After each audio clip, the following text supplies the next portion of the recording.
Саламатсыздарбы? Биздин каналга кош келипсиздер. Ийгиликке жетүүнүн 4 жолун билгиңиз келсе, анда биз менен калыңыз. Эгерде каналда биринчи болуп жатсаңыз, подписайсаны басып, каналга жазылып коюшуңуздарды суранабыз. Себеби чыккан видеолорду биринчилерден болуп көрүү үчүн. Жашоодо, бизнесте дос курбулардан бир кадам алдыда болгуңуз келсе, төмөндөгүдөй эрежелерди күн тартибиңизге киргизген оң.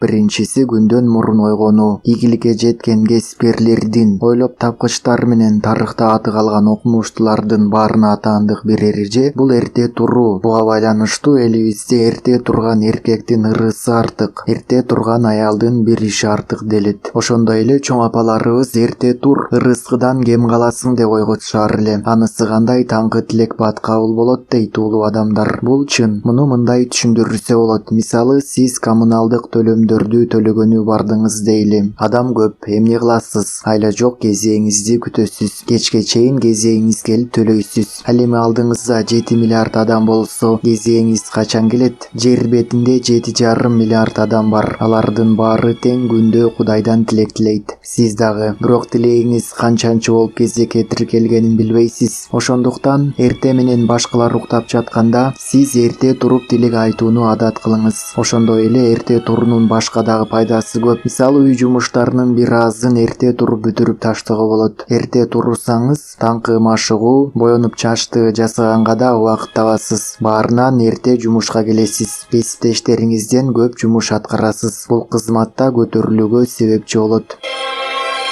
Экинчиси тил үйрөнүү. Акылмандар бир тил билген бир адам, эки тил билген эки адам деп айтып кетишкен. Ал эми Чехов мындай деген: бир тил билбеген адам өзүн паспортсуз жандай сезет. Замандаштарыңыздан бир кадам алдыда жүргүңүз келсе, тил үйрөнүңүз. Ал үчүн атайын курска баруунун кереги жок. Бүгүнкү күндө интернетте онлайн курстар жетиштүү. Өз алдыңызча тил үйрөнөм дегендерге да интернетте мүмкүндүк мол. Мейли күнүнө 10 сөз гана жаттап туруңузчу. Ошонун өзүндө сиз күнүнө бир сөз да жаттабаган досуңуздан көп билесиз.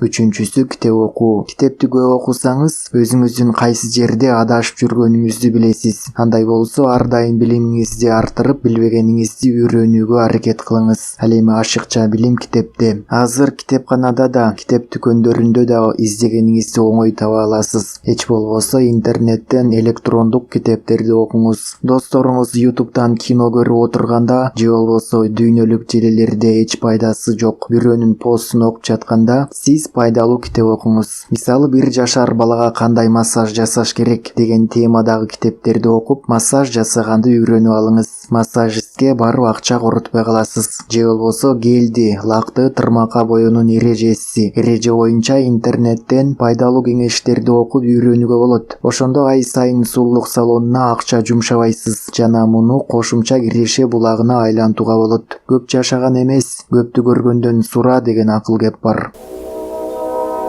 Төртүнчү, спорт менен машыгуу. Максатка жеткиңиз келсе, чарчап жалдыгып жарым жолдо калып кетпешиңиз үчүн дененин саламаттыгын алдыңкы орунга коюңуз. Денеңиз соо болсо, тоонуда томкора аласыз. Милдеттүү түрдө спорт менен машыгыңыз. Мына ушул 4 гана эрежени калыпташтырып, башкалардан алдыга болушуңуз керек. Жалпысынан дос курбулар менен салыштыруу психологиясы сизге өзүңүздү камчылоо үчүн гана кажет. Ушуну туура түшүнүңүз. Чындыгында сиз өзүңүздү эч качан башка менен салыштырбаңыз. Өзүңүздү өткөн чактагы өзүңүз менен гана салыштырып, кечеги өзүңүздөн оозуга тырышканыңыз жөн.